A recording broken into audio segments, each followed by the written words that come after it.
என்ன வேலை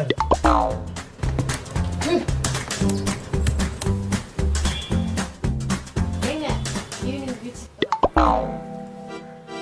வேலை இருக்கு. சார் என் ப்ராஜெக்ட் முடிஞ்சிச்சு. உங்களுது? ஓ எங்க? ஒரு ஆஃபர் போட்டிருக்காங்களா ஷாப்பிங் போயிட்டு வேலை இருக்கு எனக்கு. சொல்லுங்க சார். ஓ ஓகே சார், ஃபைன் சார்.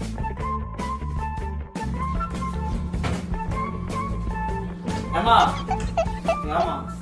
என்ன அப்படிலாம் வர முடியாது, எனக்கு இன்னொரு புருஷன் இருக்கான். யோ நீ வயா, எப்ப பாரு வேலை வேலைன்னு வேலையே கட்டிட்டு அழுவீங்களா? ஒரு பொண்டாட்டி இருக்கா,